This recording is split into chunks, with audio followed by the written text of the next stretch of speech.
Okay. So today I wanted to jump on with Louise and have a chat to you about belonging. I can see we're recording yet. Have a chat to you about belonging. I find this really like a very important area right now in the world, like a conversation that we're not having as much of, and the importance of finding the belonging and how that kind of relates to your everyday and who you are as a woman, who you are as a business owner, who you are in your relationships and your community and your family, and you know, and what belonging looks like and how we can access, all the steps that we can access belonging. So I'm doing this with Louise because I first came across Louise's work when she was doing the culturally inclusive language course. That was, when was that, Louise? Is that a May, I think? May or June? Wow, yeah. And I just loved her vision and loved what she was contributing to the world. And I found a very common thread between what she was doing and what I was doing as well, because my work, you know, is in feminine embodiment, and I've just created this new pathway called the Mother Way, which is, you know, dismantling patriarchal systems, more about finding the access of yourself and healing your mother wounds and reclaiming the exiled parts of who you are, bringing them into power and potential and belonging. And so when I came across Louise's work, it just spoke to me in volumes. And she's doing some amazing things in the area of cultural inclusivity and in the Indigenous, the BIPOC movement. And this has been also an important movement for me, as some of you would have seen through my page. And you know, it's really important that we bring a light, I feel, to this area, and what actually, you know, is how we can utilize and work together, and also how a lot of our medicine is very much following a very parallel line, and that we can actually support each other in this space, in particular with belonging. So I just want to do just a quick, you know, belonging for me, for the Mother Way, what sort of started back in 20 years ago when my mother died, because I had a very traumatic and codependent relationship with my mother. My belonging was heavily tied with her. And so when she passed away, I fell into a deep grief and had an experience that I lost my center of access, lost myself. So what I did was I started, you know, when I came out of the grief for a period, I started to learn about my body, about disease, about energy. And my mother's death was a catalyst for me to actually go into these parts of myself and reclaim who I was as a woman, who I was as, you know, later on as a mother, who I was as my mother's daughter, and who I was as, you know, as a global citizen, essentially. So when I was moving through that, what I discovered was the belonging, you know, for me was through a very personal growth experience, where I went in and I reclaimed all those exiled parts, or those parts that I was told were shameful, or that I should be feeling embarrassed about, and bringing those through as my medicine and claiming those. And then the Mother Way now is what I'm sharing through that portal and through that, you know, that 20-year roadmap of healing and discovering my belonging. And so this is why it's really important for me to have this call today with Louise, because I really feel that belonging is kind of a word that's tossed around quite a lot, but not actually really spoken about in cultural terms, in Indigenous terms, in communities that have, you know, really strong sense of roots, which I wasn't raised with. And I think a lot of people could relate to that aren't Indigenous and aren't coloured or black, that they don't have a really strong sense of roots. And so when you don't have that strong sense of roots, you need to create the pathways yourself to find those roots. And you need to find the people that can guide you through that as well. And so it's really important when you're empowering yourself and when you are embodying who you are and bringing through who you are, whether it's through business, your relationships, life, to actually bring yourself into your center of access and know that where your belonging is, where you sit in, in the world, what you believe, your value set, who you are, how you fit, where your tribe is, who your ancestors are. All of that's really integral and important to really feel into and give weight and energy to what that word belonging is. And it's actually revolutionized and changed my life. And it's something I'm going to be talking about in my 4-part mini-series that starts next Tuesday, which is a free mini-series online. So I'm going to hand it over to Louise. I love hearing what Louise has to say on these subjects. Yeah, Louise, so if you want to do an intro yourself and a little bit of background and maybe talk to us about belonging for, in your, in your life, in your work. Yeah. No worries. Well, hello everyone. It is so lovely to be talking with you and to be here with Briony talking about all of this stuff. This stuff is so deeply rooted in me. This is part of my purpose, of why I'm here, and I feel very honoured to be here sharing this because it's part of my identity, my story, my belonging in all of this too. But before I get on to all that, I would like to do an acknowledgement of country. If you're not from Australia, it's something that we do in Australia. It's becoming more and more, I guess, almost standardized to acknowledge the people of the land and the custodians of the land. So I would like to acknowledge the Whadjuk people of the Noongar Nation as the traditional and ongoing custodians of the land which I'm on. And I would also like to acknowledge all the traditional custodians of the lands that which you are on as well. I would like to pay my respects to my elders and my old people and my ancestors. I am a Wadwa Noongar woman. That is how I identify. I also have Scandinavian heritage. I have lower middle Asian heritage. I have Papuan heritage. So I have lots of different heritages. Irish is mixed in there too. But the way that I identify is a Wadwa Noongar woman, which is an Aboriginal woman here in Australia. So we're talking about belonging and identity. So let me talk a little bit about the stuff that I do and how it kind of fits in with identity and belonging.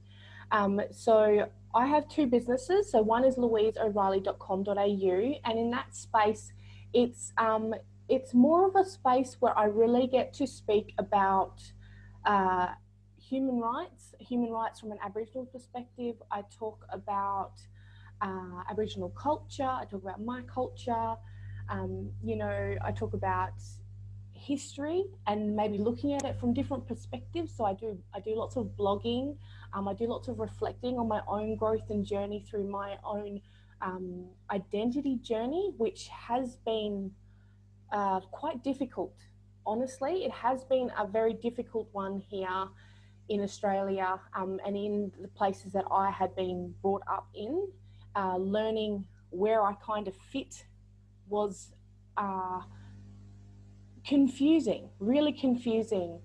And it is still confusing for many people like me who do identify kind of in 2 major cultures. So there isn't really a space where we belong, or no acknowledgement of that as a real kind of identity. So there's that. And then I also have another business, which is Ascension Personal Development Academy. And that's the space where I do my inclusion and diversity coaching and consultancy. That's where I do lots of trainings and courses. They're all online. And I did do the inclusive language one that Briony participated in. It was absolutely amazing, that one. And I do have some more things in the works as well. Next week, I will be doing a 4-day free live training series. And that is, it's an introduction on how to create inclusive spaces. So that's for anything. That's creating inclusion within your home, within your community groups, your committees, any kind of formal gathering of people, and also within your business as well. I've found that there are lots of people who are very much wanting to have a more inclusive world where people are valued and cherished and are celebrated exactly how they are. But in the systems and the paradigms that we've been brought up in the westernized world, that is something that sits outside of the box. This is stuff that hasn't been done before. So there is that want, there is that yearning for that kind of community, but there isn't any steps or a map to get to that. So that's what I offer. I offer people that map, little step-by-step ways of how to get to that place of inclusion. And once there is that space of inclusion, then you can have genuine diversity. Diversity cannot become before inclusion can, because that is just a, I guess it would be like a mask of diversity, yet the people who are diverse in that group aren't really valued in the way that is required for genuine diversity and inclusion to happen. So I'm really excited about offering that free training. If anyone wants to come along, please let us know. I'm sure Briony will put a link to that in for me. So that will be 4 days, and I'll be going through 4 key concepts of creating inclusion in any spaces that you're in. Now, I will give you a little bit of a sneak peek of the things we're doing. So we go through, how am I going to put this? I always like to really think about the way that I structure what I say, but pretty much what I'm going to say is all this anti-racism work, all this inclusion work, all this diversity work is not something that happens from the outside. This is something that is within. This is personal development stuff. This is inner work stuff. And when you work on the inside to address the social conditioning that you've been put under since your birth, you look at the biases that you have, you look at your own privilege that you have. When you start looking at those things and addressing those things and accepting them, and either choosing to keep some beliefs or release them or change them, whatever you want to do with them, totally your choice.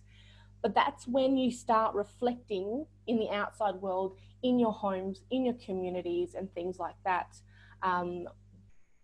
the choices that you've actually made consciously. So something I'm really big on is you don't have to believe in the things that I believe in. You don't have to want the same things that I believe in. But what I want to give you is the choice of whether you want to have those beliefs or not. The choice of the type of world you want to live in, and not just ride the waves of whatever is happening and just accept what is as is. The status quo can change, and that decision I want to be yours. So that's really what I want to do with that. And then so those 4 key concepts are first to recognize, accept, acknowledge, and then honor.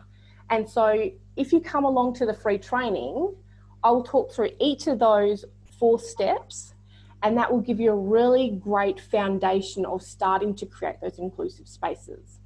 But if you want to go deeper, I will offer an additional learning, which will go so much deeper, and that's on the honor side of it. So the program is called Honor, and it's a 6-week program with me, and we dive right in. We look at you, your identity, how you belong in the world. We look at your culture. We look at the culture in the spaces you're in. We also look at your heritage, your lineage, and we look at the ancestral practices and rituals and all those kinds of things. And then that will help you really understand that belonging of where you belong in the grand scheme of everything, where you belong in yourself, where you belong in your family, in your community, and the grand scale of belonging in the universe, and where you fit into that. So it is an absolutely beautiful thing. And I can offer this because I've been through it myself. I've been at that spot where I have felt so lost, so confused. I felt so lonely, like unbelievably lonely and scared. And I just had no idea who I was. I kind of just grew up how I thought people expected me to grow up, and I behaved the way I thought people expected me to. I always wanted to be that good girl and do what I was told, and not make a noise, all those kinds of things. And what I found, it killed me from the inside. It really did some serious damage from the inside, and I just lost the whole essence. Look, I'm almost tearing up now. I almost lost the essence of who I was, and I kind of just, I would have gone on like that forever. But something amazing and beautiful happened. I had children. And then I went, oh my gosh, I don't know who I am. I have no idea who I am.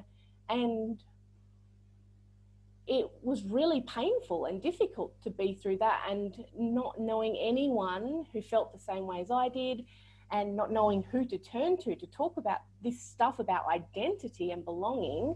I just went, wow, there is no way I want my children to experience the things that I'm experiencing. So I'm dedicating myself to finding who I am, so that they know it's okay for them to be exactly who they are, regardless if anyone likes it or not. So that was kind of my journey, and that's how I can bring out lots of learnings and trainings and guide people with love and compassion through those things. And the conversations that I have are about things like racism and privilege, and breaking down and dismantling things similar to you, Briony, the systems that we have in place. So these are difficult conversations to have, but I do it from a place of love. I don't ever want you to feel like you're a bad person. I don't want you to feel guilt or shame around it. If you feel those things, that is absolutely okay. Acknowledge it or honor those feelings, but I don't want you to sit in them, and I don't want you to create from those spaces. I want you to feel them, acknowledge them, move through them, but then let's get to a place of love and compassion and equality and oneness and all that beautiful stuff, and let's start creating from there. And let's create something that has never been done on the planet before, something that brings us all together and is just a much nicer place. So that's pretty much me. I think that too, Louise, like thanks for sharing, and I can really resonate with things that you're sharing there. I think becoming a mother too was a real catalyst, another catalyst for me. And when I with my work, when I talk about the unmothered woman, it's the woman who's lost the identity of who she is. She's lost that internal flame. I felt that isolation that you talk about, and that aloneness, lot of times in my life. And it was, I've even written an article that was published by Rebel Society talking about the good girl, and how debilitating the good girl image is. And I had that as well, being the good girl. And I never had the experience that I was not enough. I was always too much. I was always too talkative, too loud, too much energy. And so to dim that, I exiled really big parts of myself that actually essentially cut me off and made me feel like I didn't belong, made me feel isolated, made me feel less than, that I wasn't enough. And I had to conform to the system and the structure of the toxic patriarchy, which is what we're in now, which I actually refer to as death mother culture, the culture that asks you to be different from what you are, and those parts of you that are different, to slice them off, to put them away in a box, or to actually for them to die. So there's a lot of, unless you're white and male in the in the world right now, you're repressed and suppressed for who you are. And so it is really important that we start to talk about those shadow aspects, and like we are now talking about our stories and what and offering what we do in the world. Because when I was going through that, there was not a lot of guides for me, 20 years ago. And my 4 children, my son's 13, I, you know, didn't have any guidance. I had to find my way and stumble, and, you know, which is always your greatest teacher. When you stumble and make big mistakes, you know, you grow from there. So, you know, sharing that and having those conversations, I think, is really important. Though they're hard conversations to have, like racism, like culture, like belonging, like the system that we're under, like feeling alone and lost or even depressed. You know, as women, we need to be sharing more and shining a light on these areas so we can dispel the stigmas and the shame, and, you know, help even with trauma of those situations. Because if you create inclusive spaces, you know, as you talk about, and places where women can feel held and supported, you know, I do that too with my circle work and in the Mother Way, creating community where you're not judged for who you are, or you're not fixed, you know, you're actually celebrated for your successes, for the times that you know, you stumble, and people are holding you there. You know, people are hiding there saying it's going to be okay. You know that you've got this innate ability to know what to do next for you. You've got an intuition. You've got a deep sense of who you are already in yourself.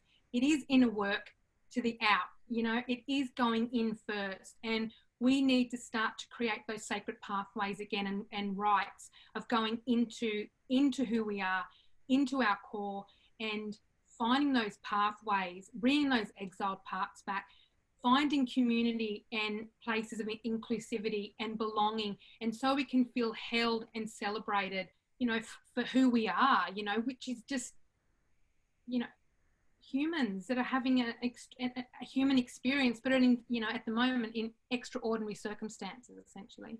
Absolutely. So I can really resonate with what you share. That's why I love your work. And I love, you know, I do feel to speak to unity. Unity is so important. I think, you know, too, with women, feminine and masculine work, we talk about the patriarch and the matriarch. It's really important that it's not about males and females. It's not about one being better than the other. It's actually about unity. And we need to, for everybody to be unified, we all need to lift, no matter whether you're Indigenous, whether you're white, whether you're male, whether you're female, whether you're coloured person, you know, we even socioeconomic, we all need to lift together, and unity is the only way that we can do that. And creating these spaces and holding people, you know, and reminding them that, you know, that they are extraordinary no matter what's happening in their life at the moment, and there's nothing to feel that they can't, you know, bring to the table, you know, that richness of even not feeling isolated or good enough. There's a richness in that and a beauty in that that needs to be brought into conversation and into community and celebrated, because it's just it's a difficult but also an extraordinary place to be able to share that and walk through that with you know, with community and It certainly is. And the thing is, we live in a dualistic universe. We have that masculine and feminine within ourselves, yet what's reflected out is only the masculine. So we're living in these masculine societies with these masculine rules and systems and structures, and that's not work. That actually doesn't work for anyone on the planet. It doesn't even work for the men on the planet to have that. It's toxic for men too. And what I like to talk about is in terms of, so it's a very masculine culture. Now, my Aboriginal culture is a feminine culture. And so I talk about me being a little bit like a bridge, and knowing that the cultures can coexist and work together beautifully and harmoniously, because they do within me. So I know, I have firsthand experience of knowing how they can work beautifully together. And then you have those, and then you just kind of weave them together.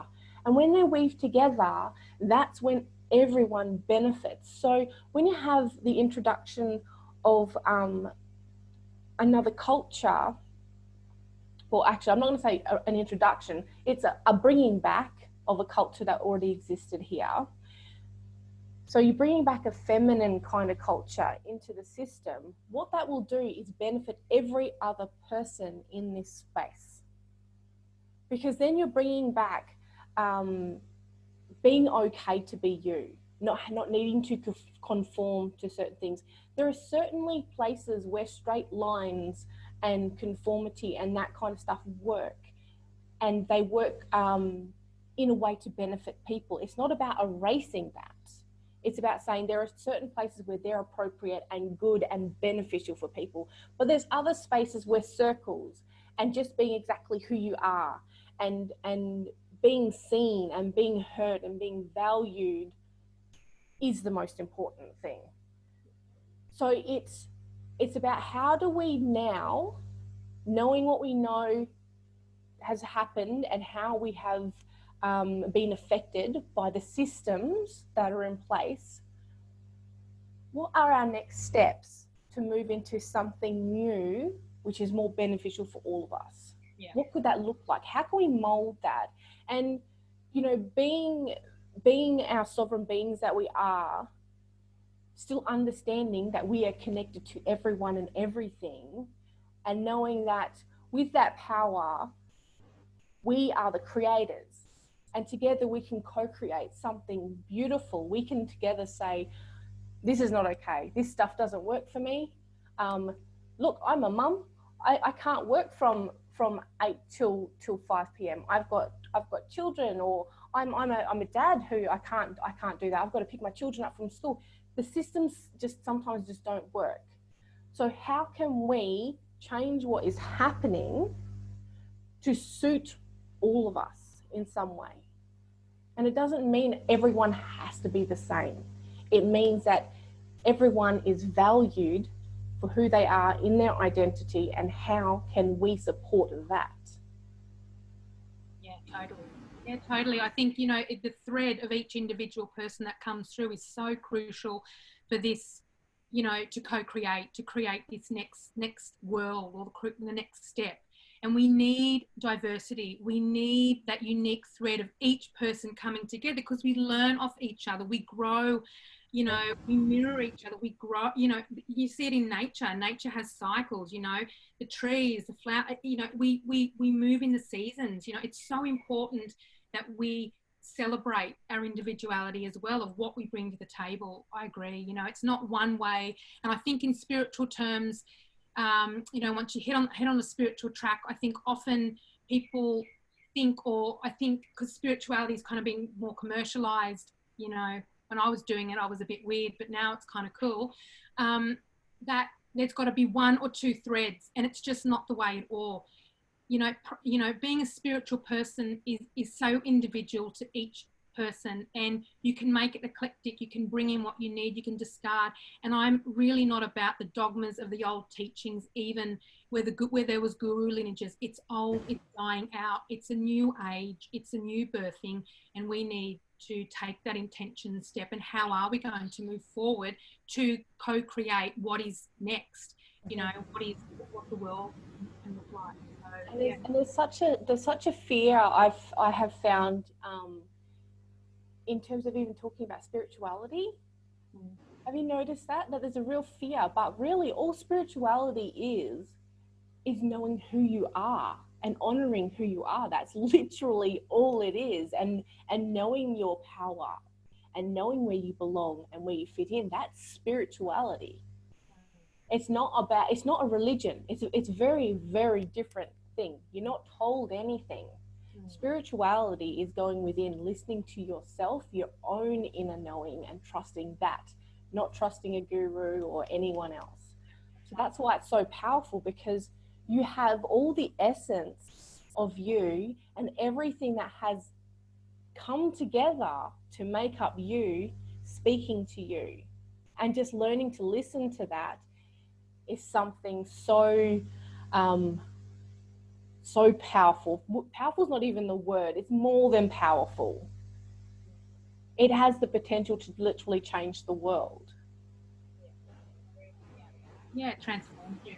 That innate knowing, you know, as a mother, as a woman, that innate knowing to back yourself 100% and just know this is right for me and right for my family, right for my children, right for my community. You know, it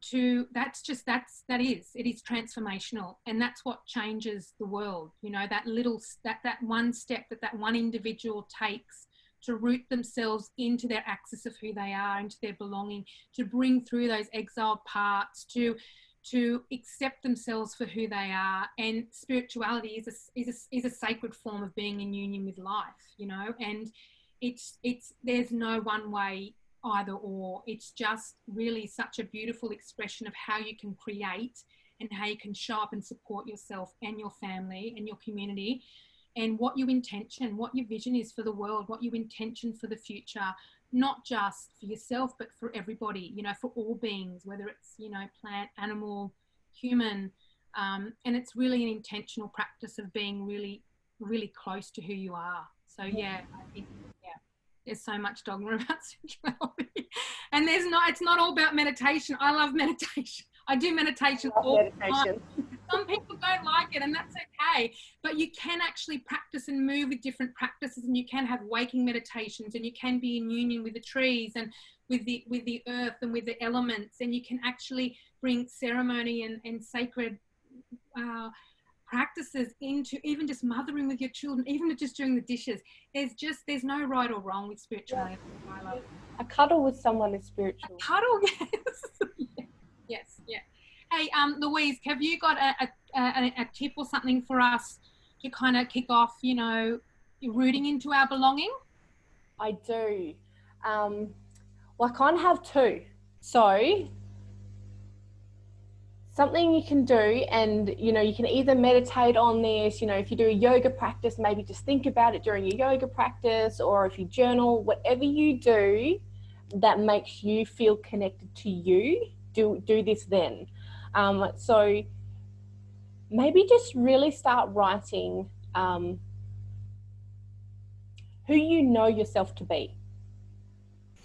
So just I'm going to leave it really broad and just allow you to flow wherever that flows to. Who do you know yourself to be? You might find that you come up with some things and you go, oh, I didn't really know about myself. Or you might say or think or write something that you go, well, I actually thought myself as something completely opposite. And then you can start unpacking that kind of stuff and looking at where that comes from. But I also would really like to encourage you to be part of that co-creative process of, so I always talk about inclusion. So I always encourage people to write a vision of what an inclusive world looks like. How would you see an inclusive world? What do you even want it? Do you want an inclusive world? To write about those things, because the more we put our focus and energy onto that, what that looks like, the closer and closer we're going to come to actually walking in that world too.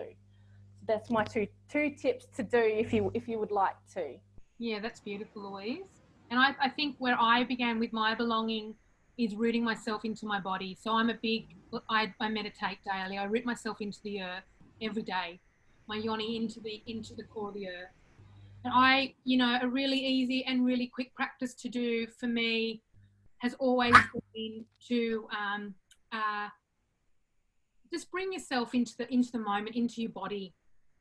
Embodiment practices are really amazing for getting yourself really in touch with who you are, how you're feeling, and, you know, and tracking and weaving in the journey of finding out, you know, who you are, finding your intuition, and you know, and discovering your belonging. So I would close my eyes and bring attention to the breath. In particular, you know, just do several breaths, maybe 6 breaths, you know, whatever feels right for you, but in through the nose and out through the mouth. Because when we do that breath, we are engaging all of our channels all of our energy centers and our portals in our body, and we are grounding everything into the earth, and we are bringing ourselves into presence, into our body, into right now. And that is where the power, that's where the belonging, you know, is seated in there.